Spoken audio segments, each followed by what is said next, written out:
y vamos a grabar esta clase. Entonces, habíamos ya platicado un poco el metabolismo del hierro, ya vimos que el hierro se absorbe mejor si es en forma ferrosa. La forma férrica necesita transformarse en forma ferrosa gracias a los citocromos. Una vez que el hierro está en forma ferrosa, atraviesa esta proteína transportadora de metales bivalentes y dentro de la célula se va a acumular el hierro en forma de ferritina. Y aquí la célula lo utiliza para múltiples cosas, ¿no? Para reproducción celular, para respiración celular, para todo. Finalmente el hierro, cuando ya está lleno aquí en la célula, deja que pase. El hierro pasa a través de su puerta, que es la ferroportina.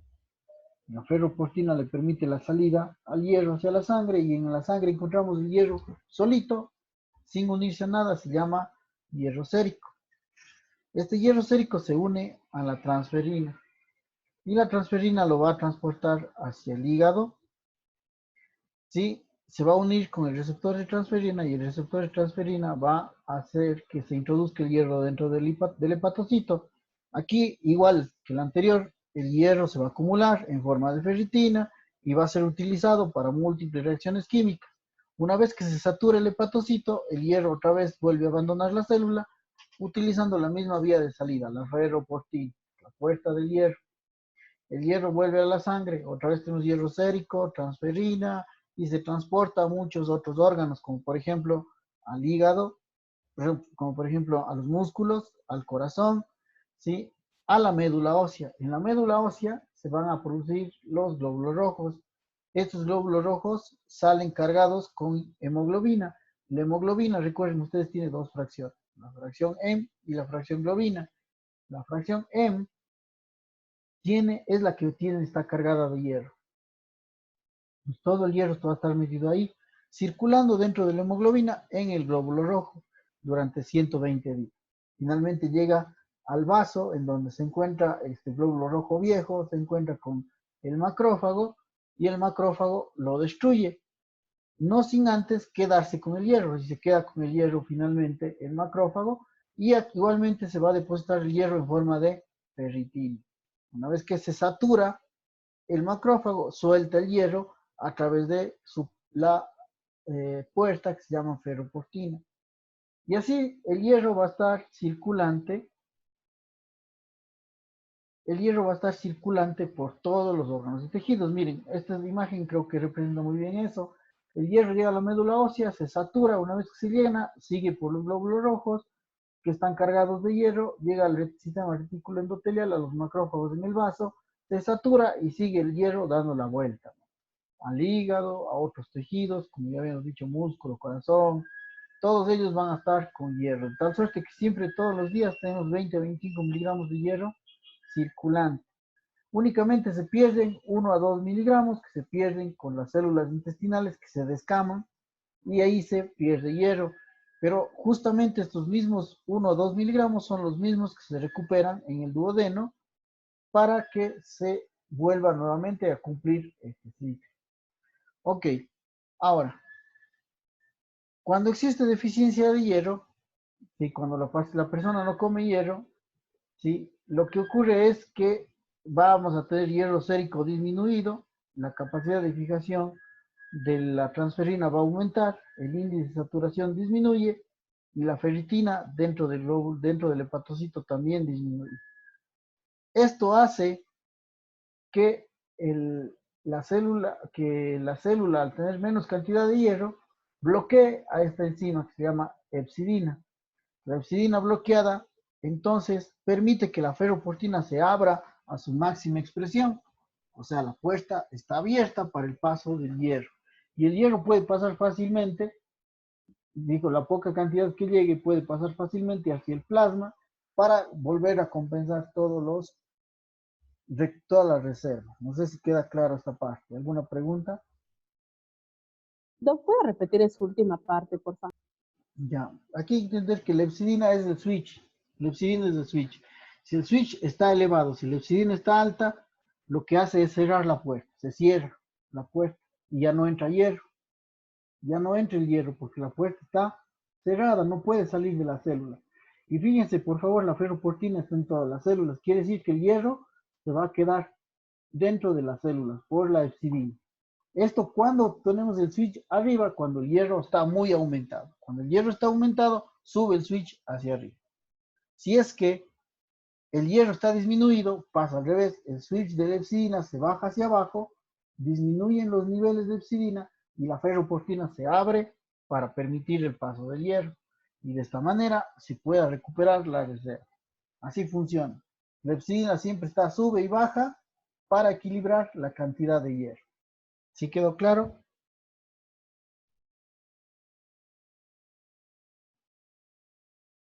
Supongo que sí, ¿o no? Sí, doctor. Sí, doctor. Bueno, ahora, existen algunas otras circunstancias que nos pueden ayudar con el metabolismo del hierro. Por ejemplo, la vitamina C, el ácido ascórbico. Ese nos ayuda mucho a mejorar el hierro, la absorción del hierro, porque hacen que el hierro que está en forma férrica se convierta a forma ferrosa rápidamente y se absorba a mayor velocidad.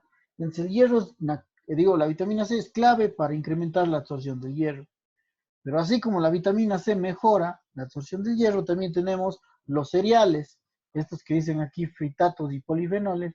Estos más bien hacen lo contrario, evitan o retardan la transformación del hierro. Entonces, el hierro no puede entrar fácilmente hacia el interior de la célula. Ahora, hay otros factores que dependen de la absorción. Ya habíamos visto los depósitos. Si es que hay mucho hierro en los depósitos, la epsidina se sube el switch y se bloquea, ¿no es cierto?, la absorción del hierro. Pero si es que hay poco hierro y poca ferritina, la ferritina está disminuida, en este caso la epsidina disminuye, se baja el switch y se abre la ferroportina. También depende del oxígeno de la hemoglobina. Mientras más oxigenada esté la sangre, pues vamos a tener menor consumo de hierro, pero si baja el oxígeno de la sangre, vamos a tener más consumo de hierro. Y la inflamación es muy importante. Recuerden, habíamos dicho que esta epsidina es un reactante de fase aguda. Por tanto, ¿qué pasa en inflamación? ¿Qué Se pasa? eleva. Se eleva la epsidina. Entonces, la epsidina, al elevarse, bloquea la ferroportina y el hierro ya no puede ser utilizado. Quedó dentro de las células, ya no sale a la sangre para seguir circulando. ¿Alguna pregunta de esto?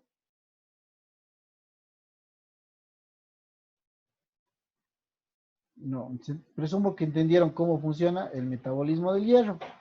Entonces, recuerden, el hierro básicamente va a estar moviéndose por todos estos sistemas. Vamos a tener que entra en el enterocito, se mueve por los órganos, corazón, músculos, sistema retículo endotelial. También se utiliza en eritropoiesis y con la producción de glóbulos rojos. Pero quien moviliza o que hace que se mueva el switch de entrada o salida es el hepatocito. El hepatocito es el centro, sí, que mediante la producción de epsidina hace que se cierre la ferroportina o que se abra la ferroportina por este mecanismo. ¿Ok? Entonces, en una persona que tiene deficiencia de hierro, yo puedo encontrar tres estados diferentes, ¿sí? Tres estados diferentes. Quiero que se fijen muy bien en esta imagen. Aquí en la primera fase, ¿sí? En la primera fase yo voy a tener todo normal con excepción de las reservas de hierro. Me regreso a esta imagen. Supongamos que es una persona, este es un enterocito, una célula intestinal. Una persona no consume hierro, no le llega nada de hierro acá. Por tanto, no puede hacer que pase hierro acá. Entonces, para poder mantener el hierro circulante, para hacer que el hierro siga circulante, ¿de dónde tiene que salir? De las reservas, la ferritina, que está aquí almacenada. Fíjense que adentro tengo yo la ferritina. Entonces, esta ferritina tiene que consumirse primero. De aquí tenemos que sacar el hierro para mantener siempre el hierro en la sangre, ¿no? Recuerden, 20 a 25 miligramos van a estar siempre circulantes. ¿De dónde se saca? De la reserva? La ferritina que tienen las células. De aquí es de donde sale, ¿no? Entonces, lo primero que termina disminuyendo es la ferritina. La ferritina es lo primero que disminuye, ¿ok? Mientras todo lo demás se mantiene normal, miren, el glóbulo rojo sigue siendo normal. La segunda etapa, si el paciente no consume nada de hierro, entonces vamos a seguir teniendo la ferritina baja, pero aquí en cambio el resto de parámetros ya empiezan a alterarse. Fíjense, la capacidad de fijación aumenta, la saturación de la transferrina disminuye, ¿sí? Incluso la hemoglobina puede bajar un poco, pero fíjense, el volumen corpuscular medio es normal. Si los glóbulos rojos todavía se mantienen normales, de tamaño normal. Entonces, podemos tener anemia normocítica, de hecho, anemia normocítica, porque son normales los glóbulos rojos. Y en la tercera etapa, finalmente, si sigue el estado de deficiencia de hierro, ya vamos a tener todo bajo. Baja la ferritina, alta la saturación de transferrina, perdón, la capacidad de fijación se incrementa, la saturación disminuye y la hemoglobina está baja, ya es anemia, con disminución del volumen corpuscular medio, es decir, tenemos microcitosis. Ok, estas son las tres etapas de la deficiencia de hierro. Un estado prelatente, en donde baja la ferritina, un estado latente, en donde ya disminuyen los otros parámetros del perfil de hierro, y finalmente un estado de anemia por deficiencia de hierro, donde tenemos anemia microcítica. Ok, ¿alguna pregunta? ¿Alguna pregunta de esto? No, doctor. Muy bien. Doctor, el último estado, ¿cómo dijo que se llamaba? Anemia ferropénica. Estado de anemia ferropénica. Ahora, en el frotis de sangre periférica, yo voy a encontrar glóbulos rojos en diferentes estados, en las tres etapas. Puedo encontrar, fíjense, este es un linfocito, es el tamaño de 8 o 9 micras, que debe medir un glóbulo rojo. Entonces, miren, yo puedo encontrar un glóbulo rojo que esté del mismo porte de un linfo.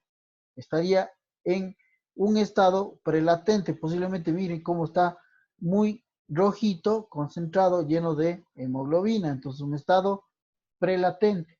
Pero puedo encontrar este otro glóbulo rojo, fíjense, es un glóbulo rojo que mantiene el mismo tamaño, casi prácticamente igual que un linfo, pero aquí ya vemos que tiene menos hemoglobina, está menos rojo, ¿no? Se puede notar que está menos rojo, siguen siendo del mismo tamaño, pero está menos rojo, entonces este sería un estado latente, sería un prelatente, sería un estado latente, y si nos fijamos en este otro de acá, con este, ¿qué es lo que tenemos? Un glóbulo rojo pequeño, ¿sí? También con el centro bien pálido, que sería un microcito, ya sería el tercer estado, un estado de deficiencia de hierro. Bueno, en general no vamos nosotros a ver el frotis de sangre periférica, ¿no es cierto? Pero sí, lo que vamos a checar, fíjense, el tamaño cambia. Tenemos glóbulos rojos de tamaño normal y glóbulos rojos muy chiquitos, microcitos, fíjense este de aquí, muy pequeño, pequeño, pequeño. Entonces, ¿cómo está el ancho de distribución eritrocitaria en estos pacientes con deficiencia de hierro? ¿Cómo lo encontramos? Está elevado.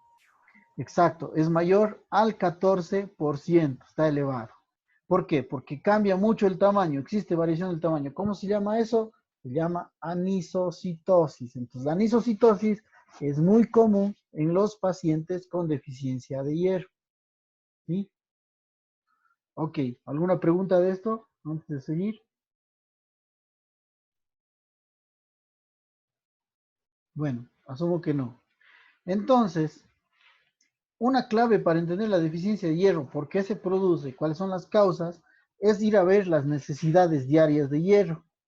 Quiero que se fijen, por favor, que las necesidades de hierro van a cambiar dependiendo de la etapa en la que se vive, si es recién nacido, si es un niño ya de edad escolar, o es un adolescente, o es un adulto, o está embarazada, las condiciones cambian, ¿no?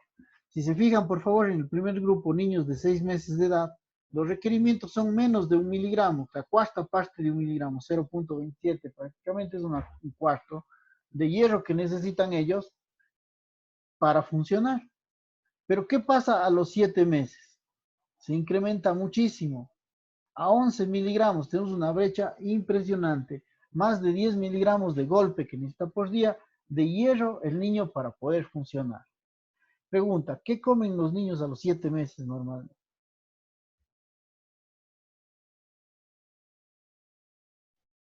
¿Qué tipo de dieta suelen dar? Papillas, verduras, hecho papilla. Ya, ok.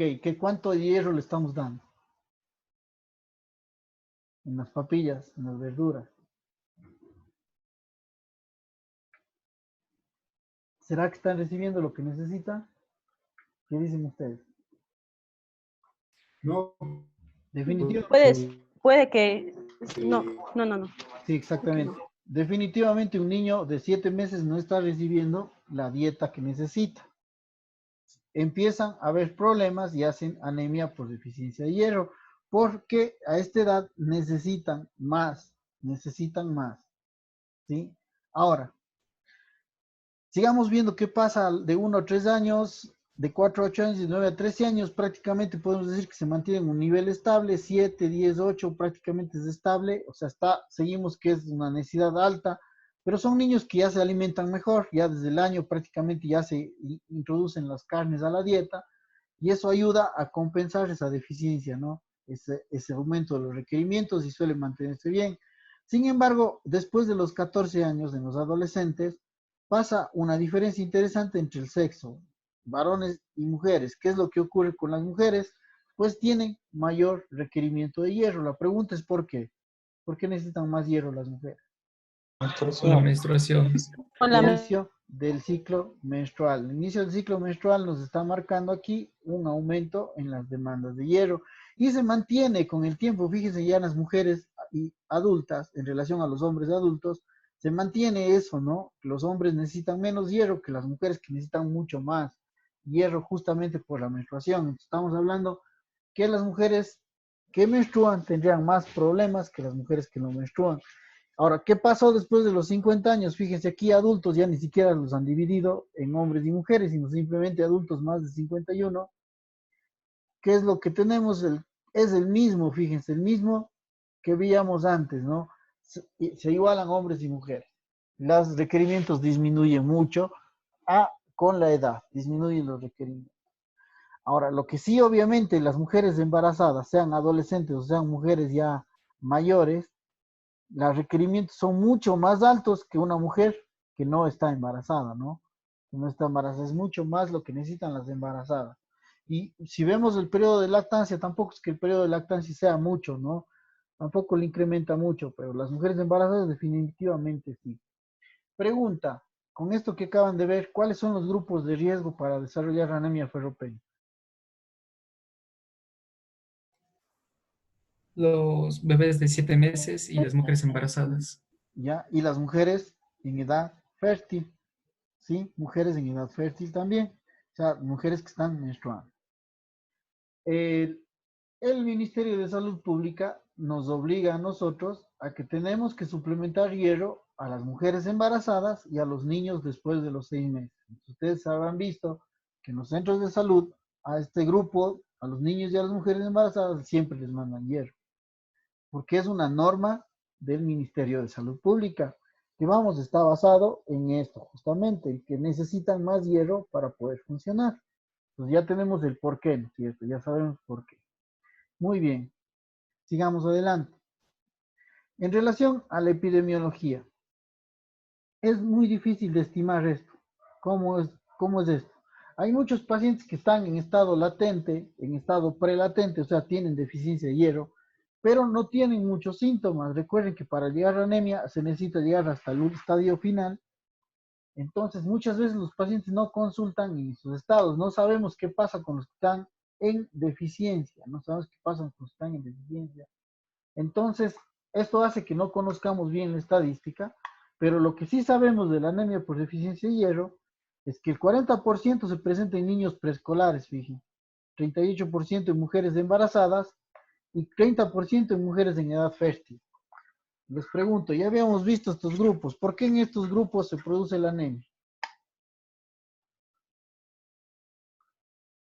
¿Cuál es el motivo?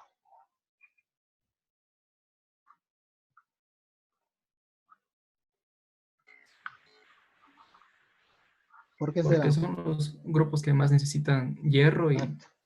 Hay más demanda de hierro. Exacto, aumento de las necesidades. Son justamente los grupos problema. En todo el mundo, los problemas son niños preescolares, mujeres embarazadas y mujeres en edad fértil.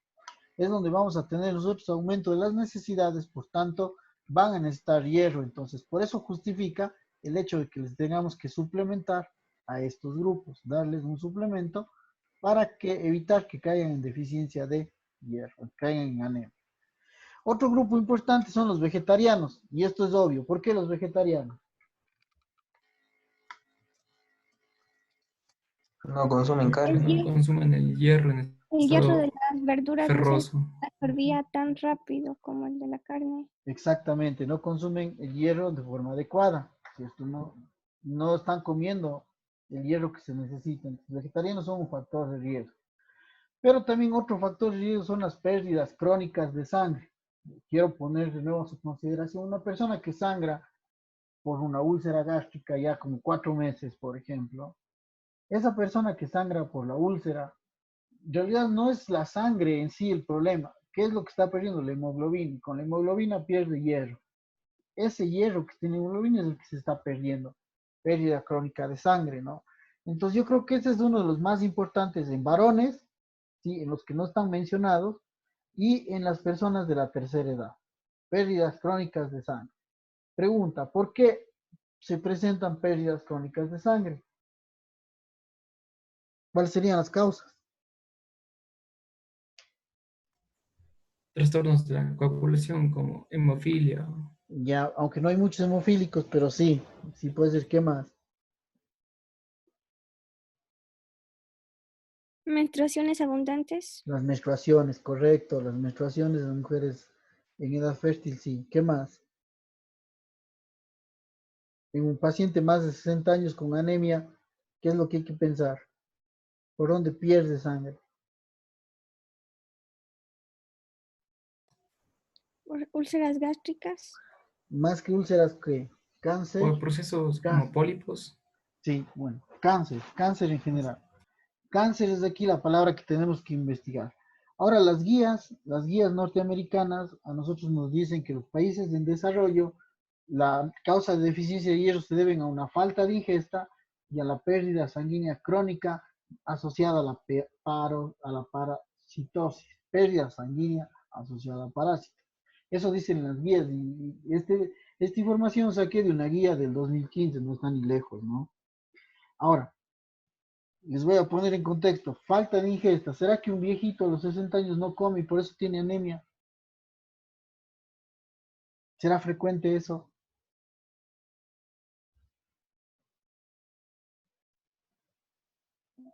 Sí, puede ser. Tal vez puede ser porque no No, comen la cantidad correcta. Ya. De hecho, sí, sí puede ser, pero no es la mejor opción. Lo más que tenemos que hacer, si tengo una persona más de 60 años con anemia por deficiencia de hierro, la palabra aquí clave es cáncer. Puede tener un cáncer. Yo no puedo quedarme pensando que es porque no come, por eso no está, por eso tiene anemia, y olvidarme que tenga un cáncer ahí metido, ¿no?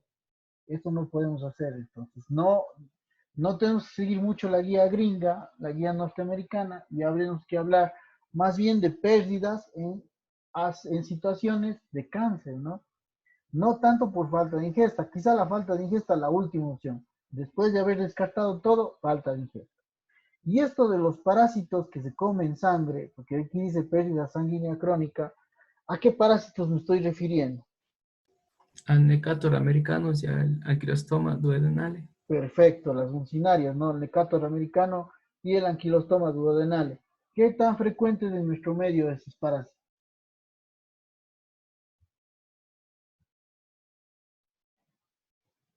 Poco frecuentes. Sí, de hecho es rarísimo. ¿Cuál es el ciclo de vida de estos parásitos? Estos parásitos están en la tierra, ¿no? De ahí los depositan los animales o los huéspedes intermediarios. Entonces estos están en la tierra, pasa una persona descalza, se meten por los pies y suben por la sangre, llegan al pulmón, ahí hacen un síndrome de Loeffler, ingresan a la vía digestiva, llegan al intestino, se hacen gusanos adultos y consumen sangre, comen sangre literalmente. y es por eso que se produce anemia. Pero primera, tiene que estar descalzo o caminando en la tierra, y en nuestro medio casi ya no se ve mucho eso. Claro, en lugares que están muy rurales, muy lejos de las ciudades, sí, y generalmente en climas tropicales, pero yo les pregunto a los compañeros que son de la costa, ¿ustedes han visto estas enfermedades?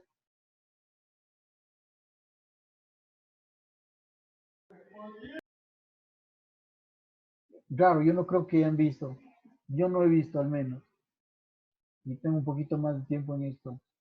Entonces, no creo que haya, eso, decir que dice la guía, claro que puede ser, claro que es una causa, pero en honor a la verdad, es la última opción que yo pensaría, ¿me entiendes? Más probable es que el paciente tenga un cáncer de estómago, un cáncer de colon, y que esté perdiendo por ahí, ahí sí vamos a buscarle la causa, ¿no? En general, de manera general. Entonces, con esto podemos hablar de grupos de alto riesgo. Repetimos otra vez que habíamos mencionado: el embarazo, los niños menores de 5 años, mujeres en edad reproductiva, los adolescentes, ¿sí? Y los ancianos, ¿por qué? Generalmente es donde más tenemos pérdidas por pérdida crónica de sangre asociado a tumores, ¿no?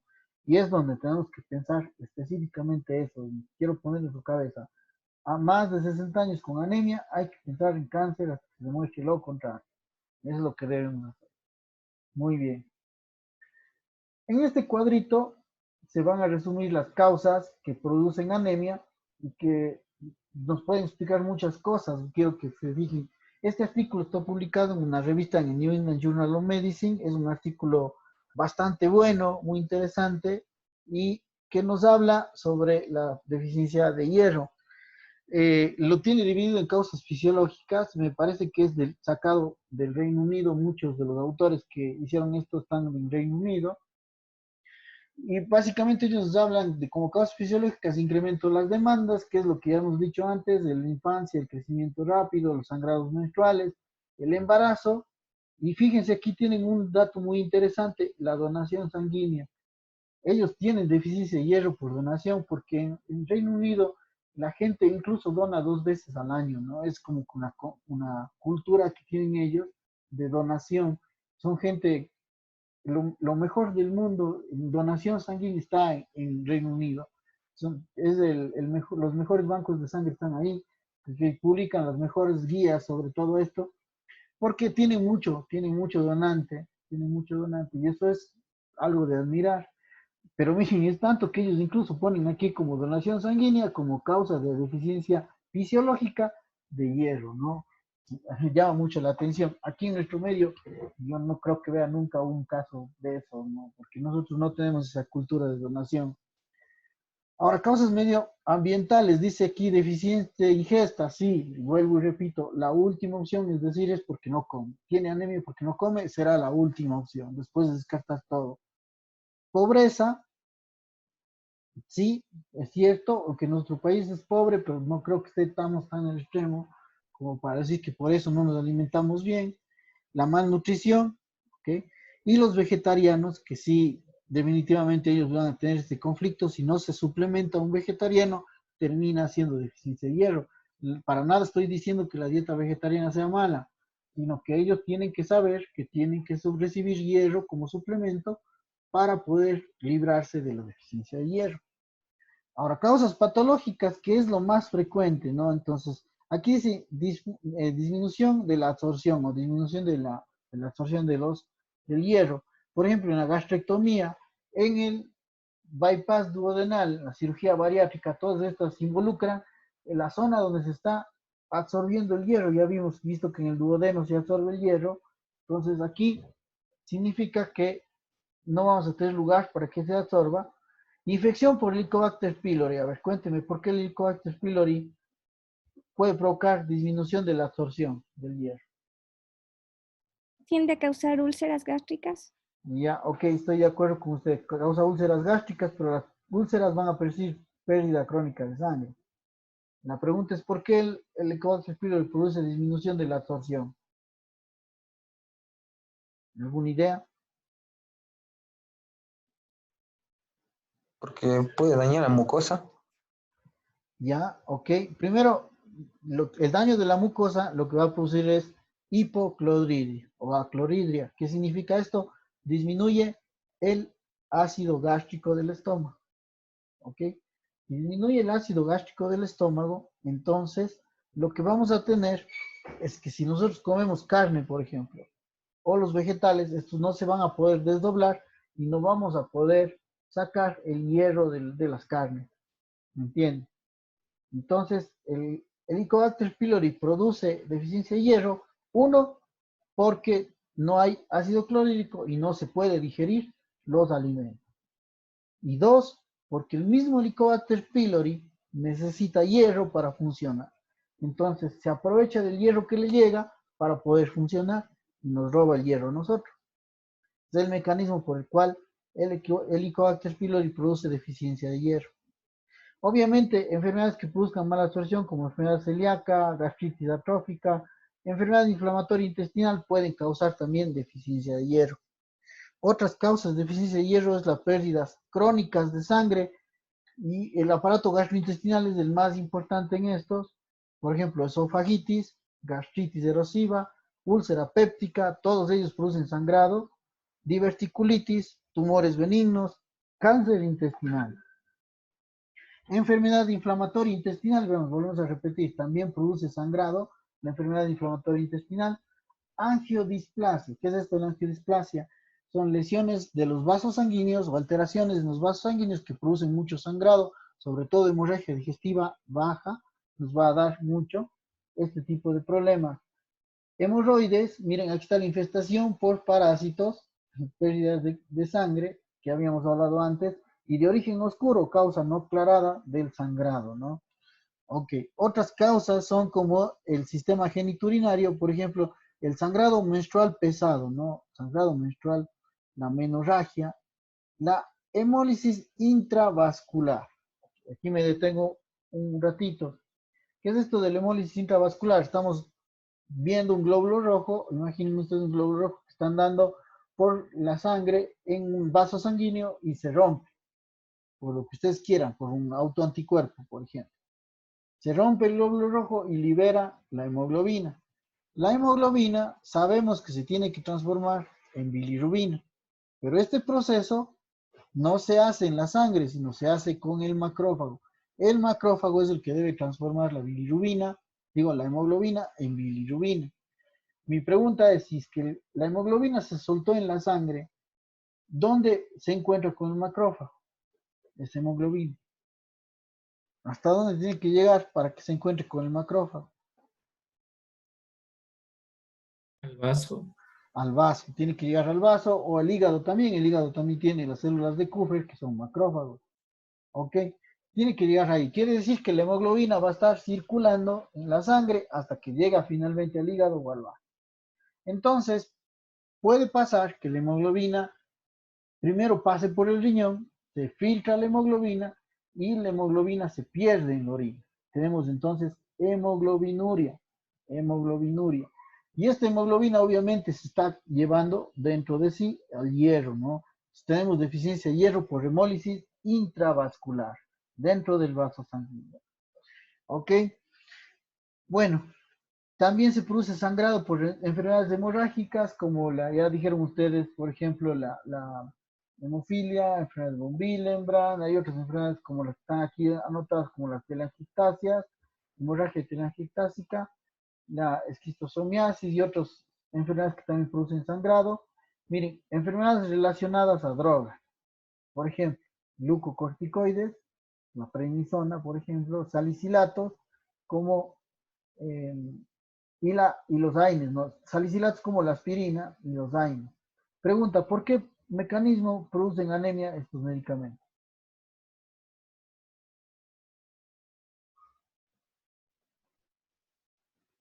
¿Cómo la aspirina produce sangre, ya les dije, cómo la aspirina llega a producir anemia? Porque pueden causar úlceras. Eras Causan úlceras, y las úlceras causan sangrado y el sangrado lleva a la anemia, sangrado crónico, no sangrado crónico, exacto. Ahora fíjense, aquí tengo inhibidores de la bomba de protones, o sea, el omeprazol. ¿Por qué el omeprazol causa anemia por deficiencia de hierro?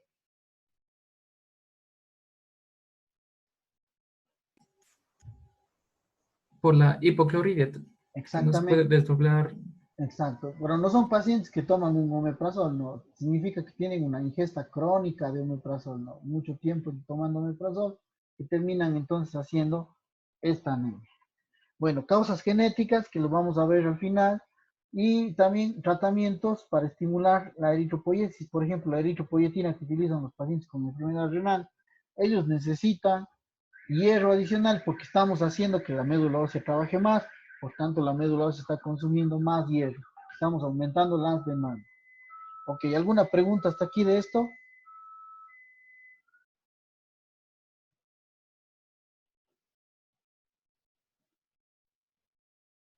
¿Todo quedó claro de las causas? Sí, doctor.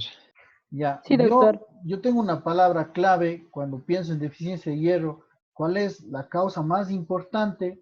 La palabra clave es PER. PER. No sé, no hay como. Si ustedes ven un paciente con anemia microcítica, enseguida lo que tienen que pensar, ¿por dónde está perdiendo la sangre? ¿Por dónde está perdiendo el hierro? Ahí sí ponerse a pensar en todas las opciones que tienen de la lista, ¿no? Entonces, para que más o menos tengan una idea qué camino seguir. Muy bien, muchachos. Si no hay más preguntas, pues terminaríamos la clase ahí. Que estén bien. Gracias, doctor. Ujú. Gracias, doctor. Gracias, Vaya doctor. bien. Doctor, Sí. ¿los casos clínicos debemos subirle en PowerPoint o en Word? Como ustedes quieran, yo preferiría que si hacen en PowerPoint lo conviertan a PDF o si lo hacen en Word lo conviertan a PDF. El sistema, la plataforma los lee mejor en PDF. Ya. Muchas gracias, doctor. Muy bien. Que estén bien, muchachos, que les vaya bien. Hasta mañana.